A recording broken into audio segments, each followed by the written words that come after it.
Hello, everybody, and welcome back to We've Got Issues. It is our regular panel discussion amongst a group of friends. We've known each other for more than 40 years, as I always say.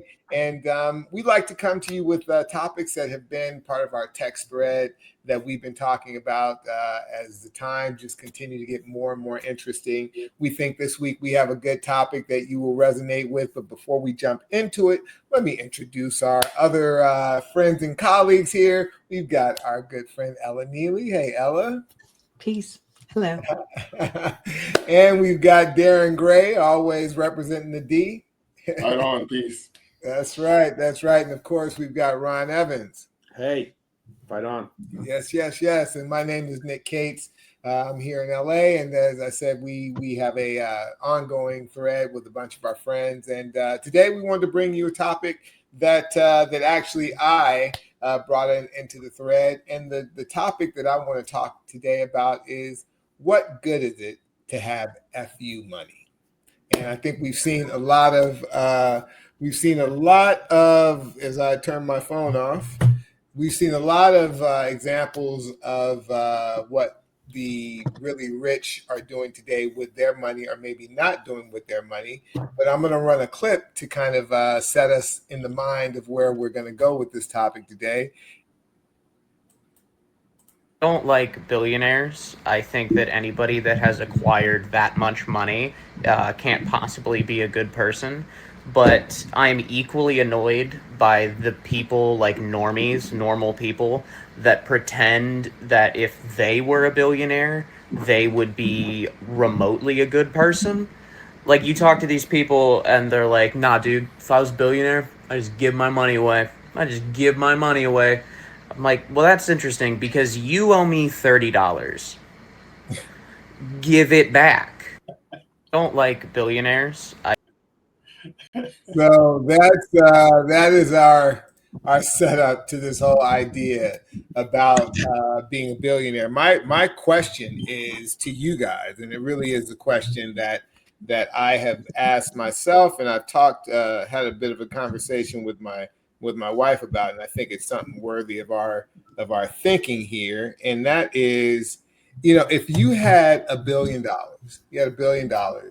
of net worth, and you have, your own kind of thoughts about how you'd like to see the world be, what would you do if you were a billionaire to bring about the world that you would like to see, or to help bring that about?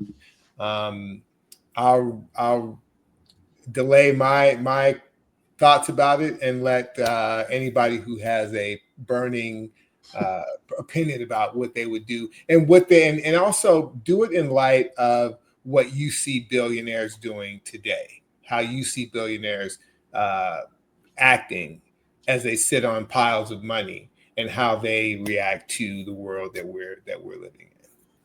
Well, I see a lot of the billionaires starting their own foundations, and those foundations have particular causes. The Gates Foundation with education, the Zuckerberg Foundation. So I see a lot of billionaires doing that. What I would do is something very particular. I would focus on building businesses in the Black community, and doing it in a way in which I would help finance stores and companies that cater to the Black community, that hire from the Black community, that are in the Black community, to build that kind of wealth. And I would start in my hometown, Detroit, of course, but also in South Los Angeles. And I would use that money in a trust to where if people wanted to start their own businesses, they could start it, as long as they kept the business in the community, hired from the community, and then transferred that wealth, to their family, and they had to stay in the community as well. So it wouldn't be, you make a lot of money and then you leave. It would be like, you want a generational business, then you need to stay in the community, whether it's a clean area or a hardware store or a grocery store or what have you. That's how I would dedicate my funding. Gotcha. Let me just ask this too. Do you, in my view, I am on record, I object to what I see of the leverage that is being used in a positive way in general with big business, you know, the multinational corporations, and particularly the individuals who, whether they are founders of these companies or they're just wildly wealthy from whatever means, you know, they've garnered it in a public way. I object to what I see, how they are basically neutered and self-neutered in many ways in terms of like having a public facing point of view that really meets the moment that we're in. Do you not object with what you see? Do you feel like what you're seeing is, you know, how things should be? Well, I think painting the broad brush of billionaires with the few that we see, I think that's a mistake. I think most of the folks are doing what they do behind the scene without the publicity, without all of the accolades, without even engaging with the administration, because that's how you get things done.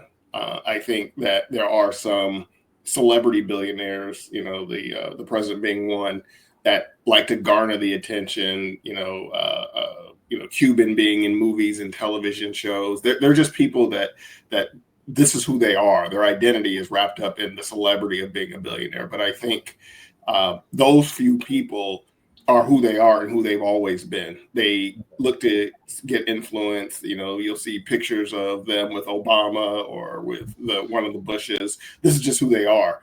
They are fickle as the wind. As long as they get their chance to be near the powerful, they don't really have a particular allegiance. So that's always been my perception of the celebrity billionaires. Ella, what's your take on it? Do you feel any certain kind of way about what you see from the billionaire class in terms of the moment that we're in? I think it's typical. I think that we live in a patriarchal society, and all of the wealth is to be for white men, and they don't want to share it, and they don't. And so I don't think that it's anything different than what this nation was founded on. Okay. All right. We'll come back to that. Ron, let me get you in here. So I would say that the behavior that I see is par for the course with capitalism. Your goal is to have a higher return today than you did yesterday or last year. You have, in many cases, the billionaires that we think about have shareholders. So even if you're Musk or Jeff Bezos, you have people that are saying that if you don't reward our shareholders, we're going to kick you out. So I think that their behavior to focus on how do I maximize shareholder value, even at the expense of my own soul, is part of what is a feature of our system, not a bug. So I don't take surprise in their actions or their inability to share the wealth. I think Bill Gates and Warren Buffett, I forgot the organization that they're a part of, where they commit or they pledge to give 99% of their wealth away. But that's rare. People are usually acting in their self-interest. So with that said, and I do want to get Ron and Ella how you would behave if you thought you were a billionaire. But if what the three of you guys have said is true, then what hope is there for the rest of us to have any real personal leverage when it comes to using something of value to move society in a certain way? If the people who have the most leverage are the least likely to help move society, then it sounds like what you're saying is, you know, basically in a capitalistic world, all is lost. Well, this is how it's always been, right? Going back to LA, you look at the industrialists at the turn of the century. You know, you look at Carnegie, Getty. I mean, you know, they were all in, you know, pulling the levers of power. So it's always been this way in the U.S. You know, going back to the breakaway from Great Britain. You know, people in power tend to want to stay in power, and this is what they do. The hope for the rest of us, particularly in a representative democracy, is for we the people to look out for each other. That's where the hope is. And I think we've gotten away from that in chasing the mighty dollar, where we as a community, particularly I'm talking about the Black community, where we are more individualists rather than community focused like we used to be. So I think turning inward to our brothers and sisters and our families and our friends, I think that's where the hope lies. Mm. Go ahead, Ella. So this kind of goes back to what I was going to say, as far as to answer your question. I would first make sure that me, my family, my friends were taken care of, and we didn't have any financial issues. And then I'd educate. I think that what's important is, especially when it comes to women, girls, young girls, to empower them, because we live in a society where we're told that we're second class. I mean, you know, we don't have the right to our body. We don't have the right to think for ourselves. We don't have the right for education. And you have to educate people that they can strive and do things, and they can succeed, and that you don't have to follow or look up to these people who are running the world right now, because they don't have your best interests in mind. And so it's all about education. It's all about mental health. It's all about providing a world where people believe in themselves, where people love each other. It will be a culture in which love is the basis, not hate, not I'm trying to get what they have. It's about building self-esteem and believing that you can acquire and do these things. And when you do that, then you create a world where there's hope, where there's love, where there's community, where there's people want to help each other. This country was never founded on that. And so the hope is that we love each other, that we love ourselves first, because without that, you can't do anything. And so it's all about educating people to know what they can do, provide opportunities, education to women, to boys. All of these things are important for us and the next generation. So you got $1 billion, Ella. You're a billionaire. So specifically, like, how do you execute that, or how do you move that in that direction? So I don't know if I know specifically, because I don't have $1 billion, but I mean, I'd have to formulate a plan and, have goals and businesses and nonprofits and whatever it takes. I have to look at the landscape. I just can't say offhand what I would do, but that would be the focus. It would be about making this country better people, so that we can provide opportunities for everybody. Everybody can, it could be barter systems, it could be whatever, but people have to learn how to have skills, how to do something. Mm-hmm. So I agree that education is a key ingredient of this. I think that, or actually, I think re-education is probably a better way of looking at it. I have some thoughts in that area, but Ron, what about you? And I'll throw it to you this way. Does it even matter if the three of us, let's say the four of us, we're all billionaires. Yep. We're all billionaires, and we've got a lot of money that we could deploy. Does it even matter? Is it even a worthwhile pursuit to somehow try and fight the windmill? And I'm not just talking about the Trump administration, although that is the current representation of it.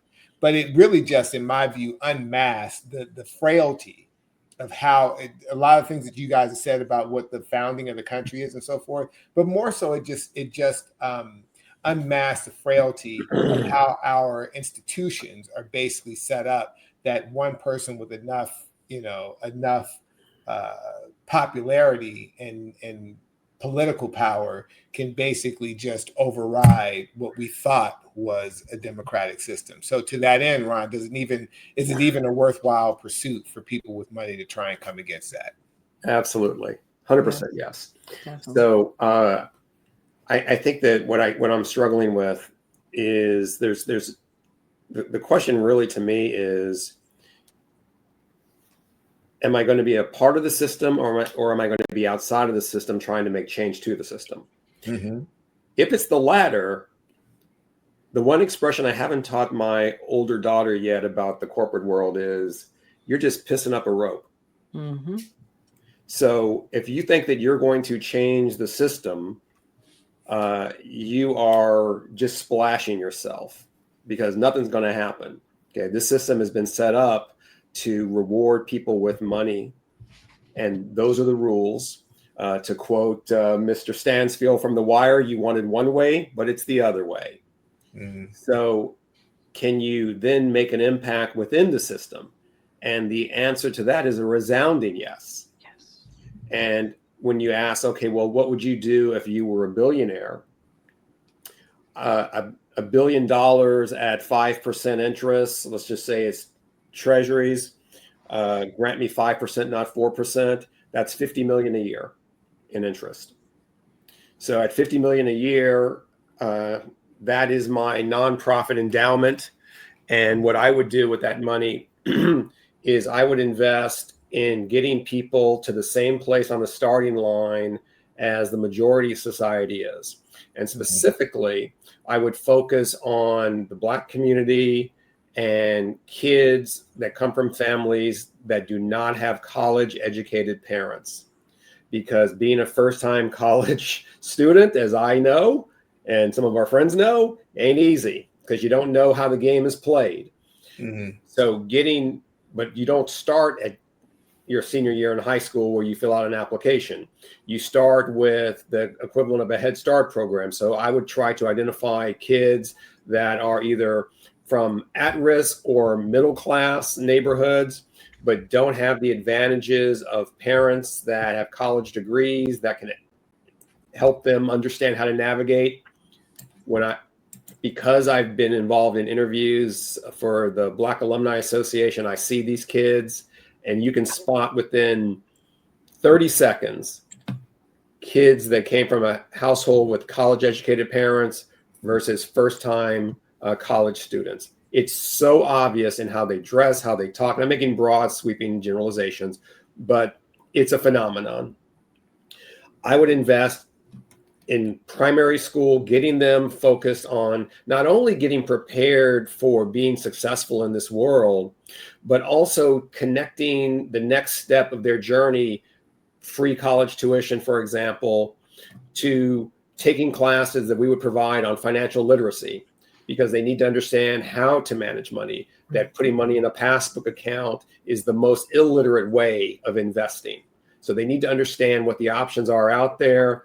So that way, when they get to college, they understand what does it mean to actually have a job where my income is greater than my expenses. From there, I would then try to get some of that money invested in some type of private equity that would then invest in those kids if they started to have business ideas. And I would encourage those ideas.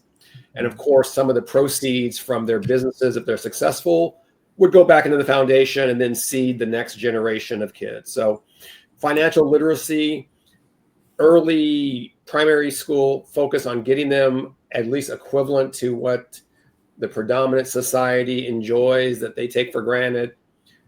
Focus on kids that are first-time college, first-generation college would be my way to allocate that money. Gotcha. Okay. I just want to say that these are things that we should be doing for our kids right now. Because I have 20 to 30-year-olds, between 20 and 30-year-olds, cousins who need this kind of information. I have people that came to visit for our celebration, and when they were here, I was showing them podcasts. I was exposing them to things or people that can help elevate them, because we got to start now. I brought my nephew on as an assistant so he can see what it is at 20 to work in an organization, so he doesn't have to worry about going to a corporation, but I can give him the skills that he can transfer and use when he goes out there. I mean, these are things, we don't need to be a billionaire to do it. We need to just start doing it right now. No, that's legit. Certainly I think from a individual standpoint, a community standpoint, the ripples continue to broaden out. We need to be on a path to, educate our young people and ourselves, quite honestly, Yes. in a more holistic way that allows us to be competitive. Darren, Um, one of the things that was said in the video basically is that the guy said, I hate, billionaires because they're basically not good people, basically, right? And I think there's two minds about that, right? And he was obviously being comedic about it. There's two minds about it. There's people who look at rich people and say, oh, they're scumbags. They don't understand the common man. There's other people who idolize them, right? There's two minds about it. What's your take on really the efficacy and the obligation even that rich people have to anyone other than themselves? Well, I think money amplifies who you are. So I think those people that are inclined to help others would help others, whether they're a billionaire or they're a school teacher. And I think those that are only interested in helping themselves do that no matter what. It's just money amplifies who you are because it enables you to live your life without some of the encumbrance the rest of us live. You don't have to worry about being canceled. You don't have to worry about losing your job. So you don't have as many of the same constraints. So it amplifies who you are. So I think those people that are doing good work, those people who have a lot of money, they've always done it behind the scenes. We just don't hear about them because they don't trumpet their success and they don't trumpet what they're doing. You look at some of the athletes who have started schools and have foundations. They don't brag about it. Some of them do. Some of them, go on to TV and, they'll say, hey, look what I'm doing. Same thing with some of the celebrities. Like, Oprah has her schools, but Oprah made sure we knew that she had her schools. She could have just had her schools. So I think money just amplifies who you are. So I think there are people who will continue to do good just because that's just who they are. The folks that, the people who are saying, I'm going to give away all of my money. Well, they could do that either way without telling us all about it because it doesn't help us. I mean, they could talk among their billionaire friends and say, you should do it as well. I just think people are people and they're going to do good if they're good people and if they're not. And you said something earlier about does it matter? If you heard the story about the little kid, the old man, and the sea stars. They're walking down the beach, and there are a whole bunch of sea stars washed up. Like there are hundreds of thousands of them.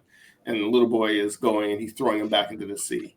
And the old man comes up, and he says, there are hundreds of thousands of them. Do you think what you're doing matters? And the boy picks up one of the sea stars, throw it in the sea. He said it mattered to him.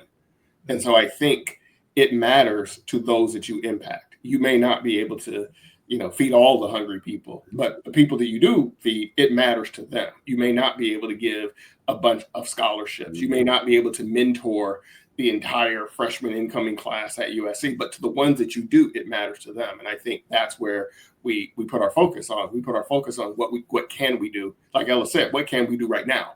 What can we do?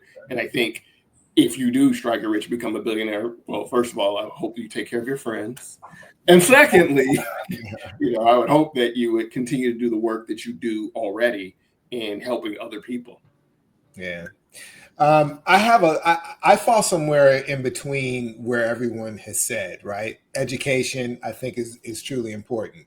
But at the same time, the systemic foundations of how our whole society is set up are not geared toward, in equilibrium where many people have opportunities. It's basically geared as once you get a certain level of opportunity, you have access that other people don't and probably never will. And at the same time, I think it's probably a rare type of person who ever could even hope to become a billionaire, so to speak, because there are life decisions that you have to make to be to have that kind of wealth that most people may not even have the imagination to have, but also may not be willing to make those sacrifices, right? So it's not like $1 billion just drops out of the sky. There are actual steps you have to take, and sometimes for a very long period of time. And there's, trade-offs that you have to make personally and professionally to become one of those people.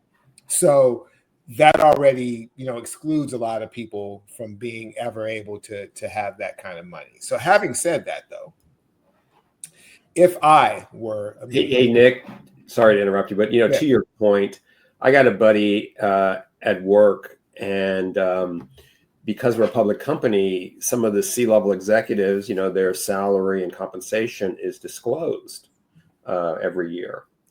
And there's a certain C-level exec that he's a great guy, great man, but he, like a couple of years ago, he made like $50 million. Mm. And my buddy and I look at each other, it's like, I wouldn't even last 4 months. Give me 3 months of that and I'm gone. Right. But there's just people that are like, yeah, they're going to stick around for all the money, even though it's just a scorecard.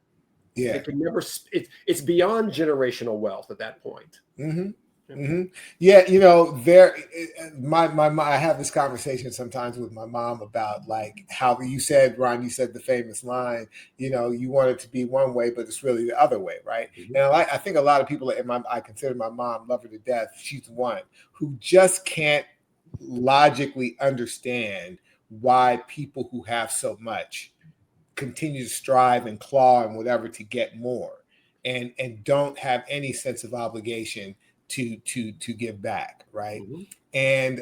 And to your point, Ron, the money is the point, right? This is what it's all about. There's no higher aspiration for some people. And I think once you've tasted it, it's like a vampire, and I don't mean that in a pejorative way, but once you've tasted the taste of blood and you like that, you just want more of it, right? And I think for a certain segment of society, you can't have enough. You can't have a big enough yacht. You can't have enough houses or cars or whatever. And not every billionaire's life. I'm not trying to paint them all with one brush.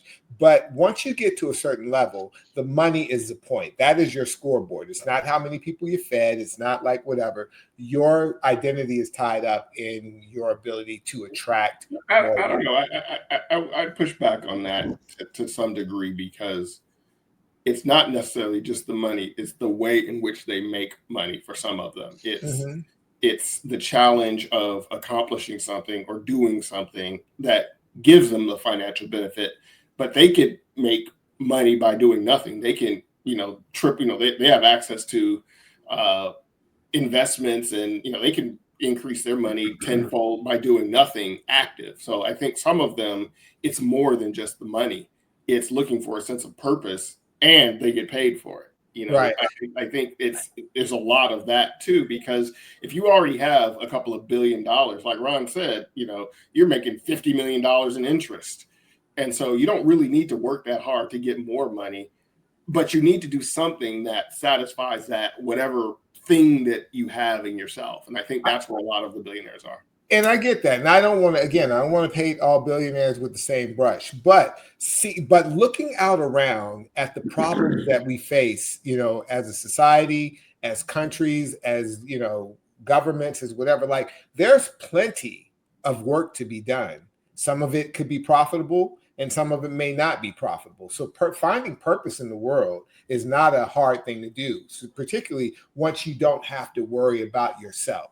Once your children, your children's children, and however many lines you have down the line are not at stake, you can find new problems, right? And I'm not saying that they don't, and I'm not saying that people don't start foundations. But what I'm saying is that the ethic doesn't seem to be that I observe that we want to use the capital that we have to really start taking on problems that may not necessarily even serve me directly, right? It may serve the environment that allowed me to make the money, right? The laws and the safeguards and the things that are built around our economy that allowed the investment from inside the country and outside the country to come in because it was a safe place to invest. People knew that there were guardrails, that you had to, have certain things, like those things matter. And so the fact that they are being structurally torn down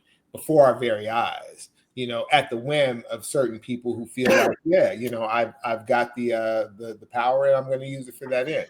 So to kind of get at what I feel is important is really some of the structural things. Like I almost believe that if you're a billionaire and you're really not concerned about yourself in terms of your own livelihood and so forth, that you have the opportunity, to Ella's point, and to a certain degree what everyone has said, is to create a conversation and an environment and push it forward, the ideology at least that you believe is going to help the most people. So in my view, one of the things that's truly important is looking at our Constitution again, looking at literally what the foundations of our country should be, and how to shore up some of those things that are really more norm than law, and more up to interpretation than just being,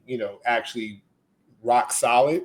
And I think really helping people to understand the points that we've been making, that the way the country is set up doesn't really help you. You think that one day you could be like me, a billionaire or whatever, but really the way the country is set up doesn't help you at all. And we need to really look at how our elections are run. We need to look at how the political parties are set up. We need to look at how what the deficiencies of the Constitution are, and really help people have a better civic understanding about how these pieces fit together, right?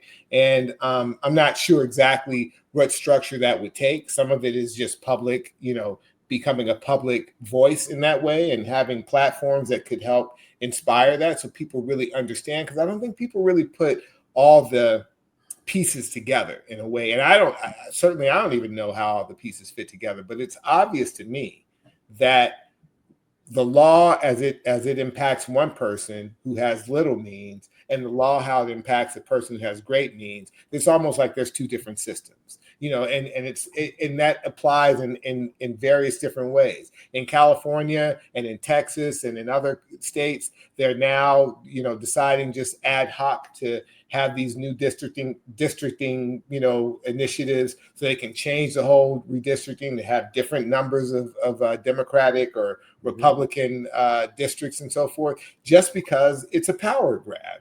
So it's like, how does that happen? How do we allow a democracy to basically work in a way that is completely random at times and so forth? So again, I think that to stick one's neck out, if I were to land this idea, to stick one's neck out, to be in a position to really move things in a direction, and it may take years, it could take decades, it could be whatever, has to happen. Because I think people are so just I think people feel completely helpless in the face of the times that we're living in.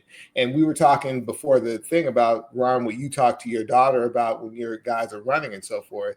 It's acute for people in their 20s and 30s, and even coming into their 20s, how life is going to be for them, because the foundations that seem so sure have been completely just upended in many ways. So that's my going thought. back to what Ella said about doing things now.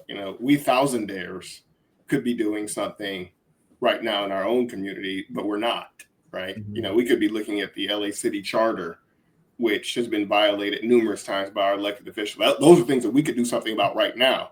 Mm-hmm. And so the people that are in lower rungs of socioeconomic, they're wondering why the thousandaires aren't doing more. Mm-hmm. So I think it's just endemic as to who people are. We each get wrapped up in our own stuff and the things that we value, and we put our money, our time into those things. There's a lot of things that we can do at the local level that we choose not to do. Like when you get your ballot and there's a bunch of different judges on the ballot. I mean, do you actually do research? Because those judges might be on the Supreme Court, not in your lifetime, but sometime later. But, you just randomly pick, the person that has a D or the R in district judge, 36. So I think we at our level, if we want to see that change, we need to lead by example, because the people that are not billionaires now may be billionaires in the future, and we can have influence on them. Somebody didn't influence the current billionaires to that way. So if we start now, we may not see the change in our lifetime, but like our slave ancestors and the folks in the civil rights movement, they weren't living for seeing change in their lifetime. They were looking for seeing change in their grandchildren's lifetime. So I think those at our level could do something, but we just like the billionaires, we're looking for somebody else to do it. And I think that, going back to what Ella said, I think it starts now. I think it starts with educations and conversations and sacrifice if we're willing to do it. Right. It's a fair point. But I think that people at our level, and even people above our level have still not achieved escape velocity, so to speak, right? Where 100%. You have like what I'm saying is that, yeah, we're not exempt. We're by no means. And the fact that we're here having this conversation, I think shows that there's an interest in not being exempt from our own personal responsibility and whatever it is we're going to do with that. But what I'm saying is the majority of Americans and people throughout the world are struggling day to day. You could be making $50,000, $20,000, $100,000, $150,000, $200,000, and you're still consumed with how to provide for your family day to day, right? But there are people who have achieved or could achieve escape velocity where they can see above the trees even more than people maybe in our position can. So they have a different availability. That's why I was talking about the billionaires, right? Because there's not a billionaire I can imagine that feels like, well, am I going to be able to put food on the table tomorrow, right? I can think bigger. I can think bigger than someone who's basically trying to figure out where their next meal is coming from. So that's He's not sweating the DoorDash bill. Is that what you're saying? Exactly. But it goes back to what can you do now? And if we and at our thousandaire level are not doing what is a thousandaire? What is the I'm at the million-dare level. So well, you're at the million. You're one of the millionaires. Okay. If you're a millionaire, then I am not. Don't try to minimize my wealth. You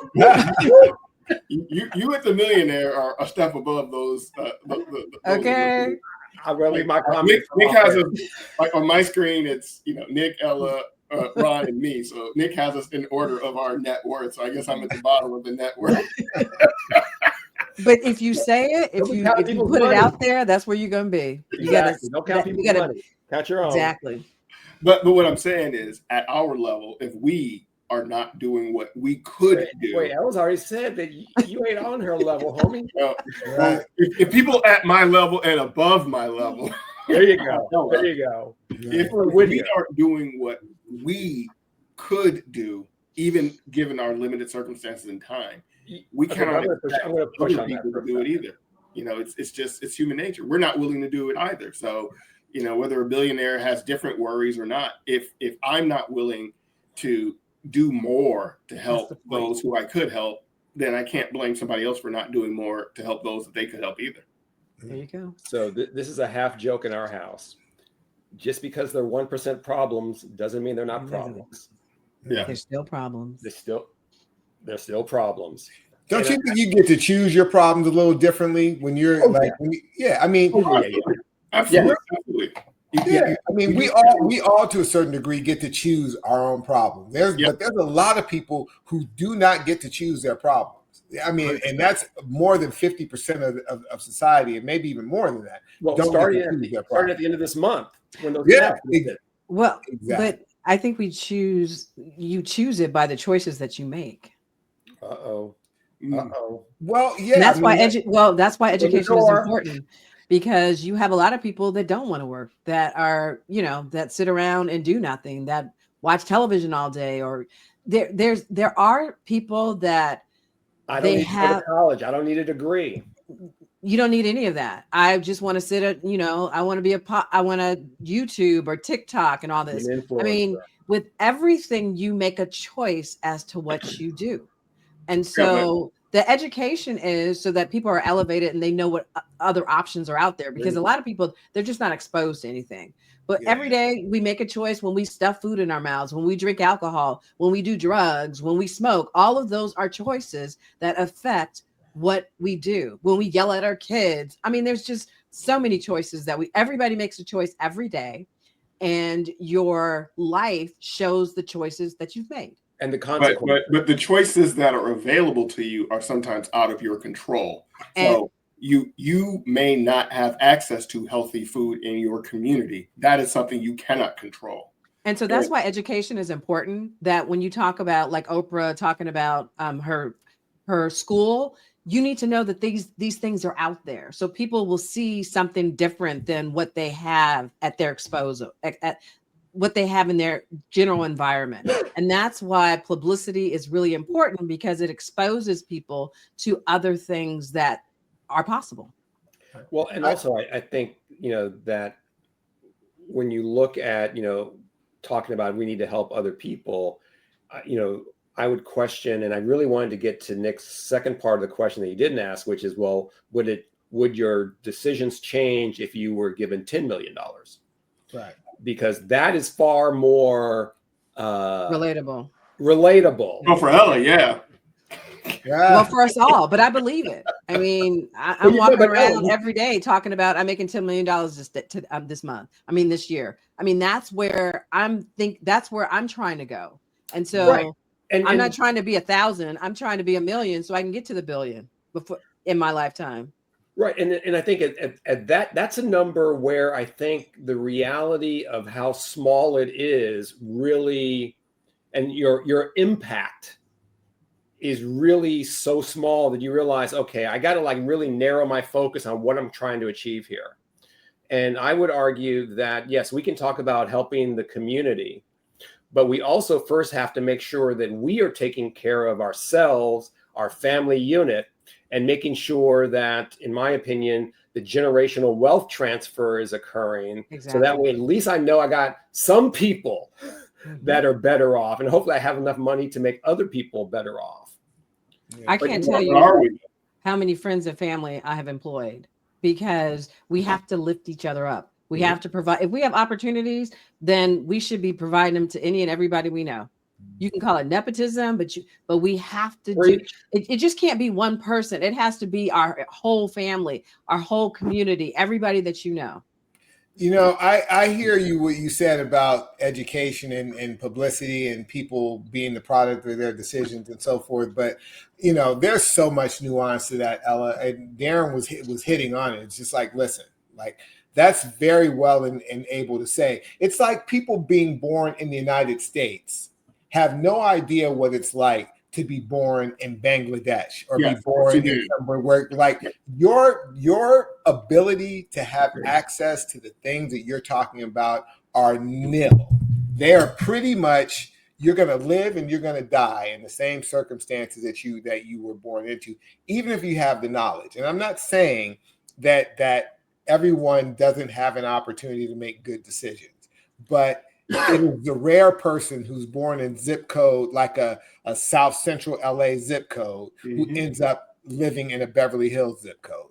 Those examples are few and far between. And it's not because they're not good people. It's not because they wouldn't work hard if they didn't have the opportunity. And we have to be able to provide for both. We have to be able to provide for both the people who are born into or end up in circumstances that do not equate to rising above, as well as those who are born like myself. I think about this all the time. I have no excuse for not maximizing the person that I can become, because I was not born in poverty. I was not born. I had both my parents, for most of my life. Like, I get that. So I have to make good decisions. But I also recognize that there are people for whom the decisions were very few, or had a lot fewer good decisions that they could make. So anyway, without beating that dead horse again, I think it is a important thing that we're trying to talk about here. That we're trying to talk about. Yes, you guys really colored in with the personal responsibility, and there's things that we can do now. I don't discredit that at all. I just believe that this will be my last point for this topic, and I'll let everybody go around and give their last point. I think that individualistic ethic that everyone pulls themselves up by their bootstraps and everyone's responsible for where they end up and so on and so forth only hits at half of the measure of how to make a great society, how to make a society where you really can hold people accountable. Because right now, my complaint about our society is that there are not enough ladders built into the structure of it to be able to hold people accountable. You got people who have great opportunity and or people who have come out of bad situations and made their lives better, and we're acting as if everyone should be held by that standard, as opposed to saying, there are people who need some help, and if they had some of the access that you and I or other people may have, they might make better decisions. So we need a society that's able to deal with both. Give people incentives, hold people responsible, and then give people the stick. If they don't take the carrot, there is a stick available, but it's only because we've created a society that is able to adhere to people at all levels of society. So that's my last point on it. Ella, why don't you give your last point, and then we'll go around to Darren and then Ryan. So the second part of your question was, if I had $10 million, would I still do the same thing? Yes, definitely. But the difference would be that I would have to spend more time trying to work and develop wealth for myself, because $10 million isn't enough. But no matter where I am, at any level that I am, it's all about education. It's all about teaching our young children about who they are, especially little girls, and especially the mental health for boys, because what happens is we live in a society where when boys get frustrated, they take out their frustrations on girls. And so this is so key. This is so important. But no matter what, it's all about making sure me, my family, and my friends are taken care of, and then just going out there and helping the world. That's how I feel. Very cool. Darren. Well, you all know that I started off as an engineer and then left to become an educator. So, I had a pretty good gig, working out by the beach, and, things were great. But when I saw what was happening in South LA, it just broke my heart. And, I cut short my engineering career to make a difference. And in that time, I saw kids that were in foster care who they had no other choice, kids that had to be in gangs or else they had to die. Kids that were born to, during the crack epidemic, kids that were born on crack. And so everyone isn't able, and their children are now having children. And so you've got generational trauma. So they don't really actually have a choice. Yeah, they have the knowledge of a better world. But when you've got so many levels of trauma in your life and in the lives of everybody else, it really isn't a choice. It's more like a default.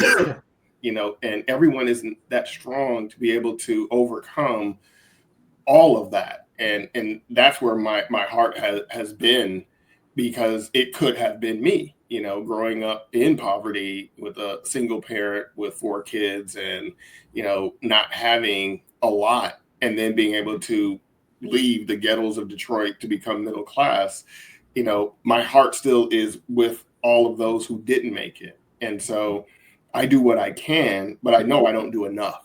And if I had $1 billion, I would do what I can. But again, it still wouldn't be enough because of my own self-preservation. I'm still looking for, protecting my family, my kids and all. So I think I would cut the billionaire some slack, because that innate nature of taking care of yourself and, and the fear of losing it all is real.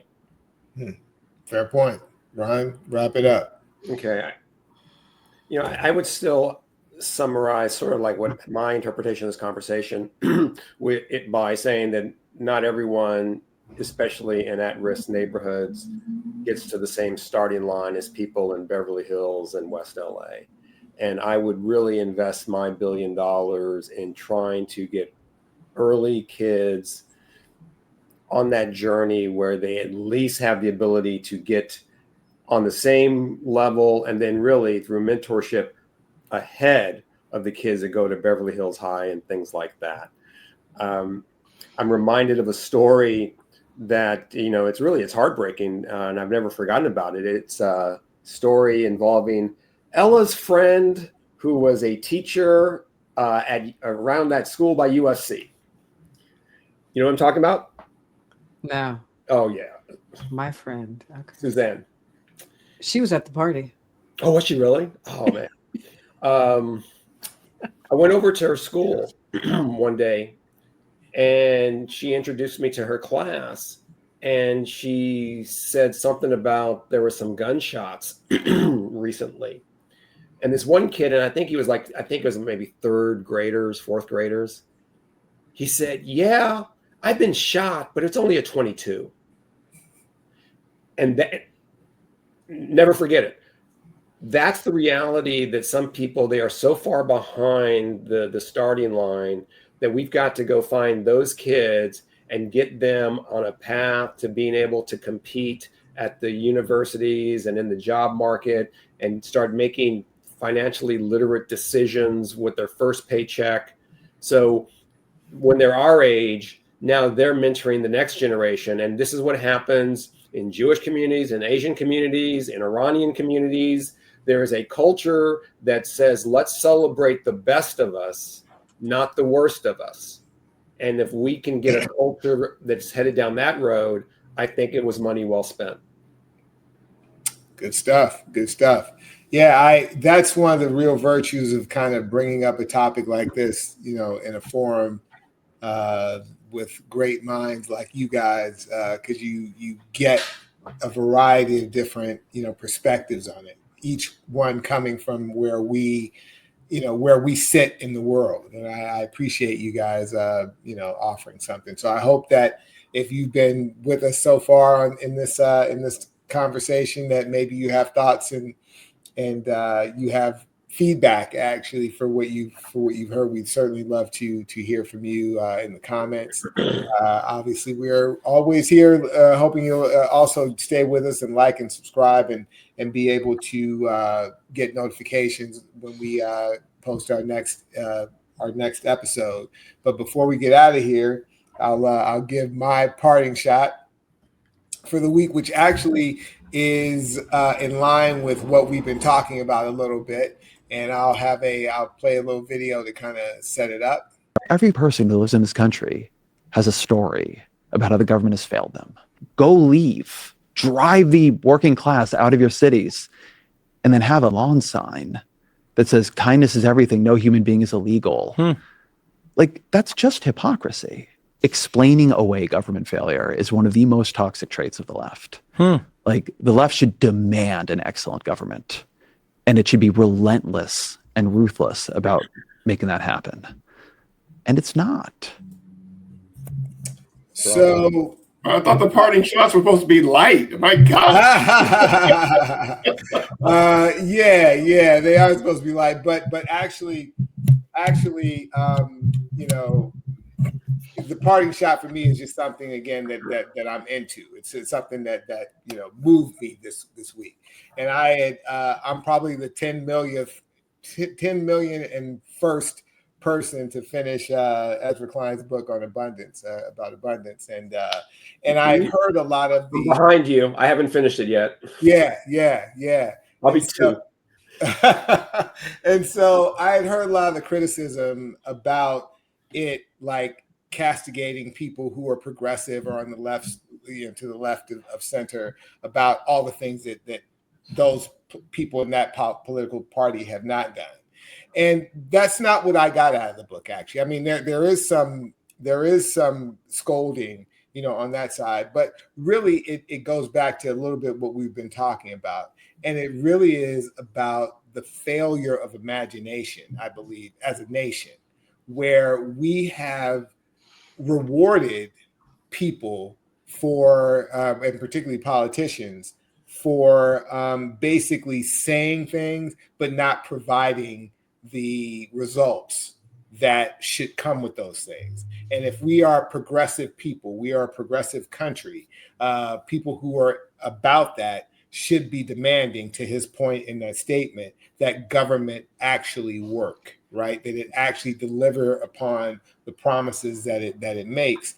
And it's a shame that as a country, we have basically acquiesced our expectations to basically doing the thing of voting for the person who tells the biggest lie, and then not holding that person accountable for what they say they're going to deliver. And I think that we have so much, the aspiration behind it is that we have so much power and opportunity in this country. In this country, there's so much pent up ability, opportunity, desire to move our country forward by individuals. Each individual, American would love to live in a country where it's really e pluribus unum, right? From many, one, where you don't have to agree with one another about every single thing, but you do have to agree about one thing, is that our government should work for the people, and we should live in a country that works. And that book was a reminder that we have to dream big. We have to really think big. Ella, I know you're a big proponent of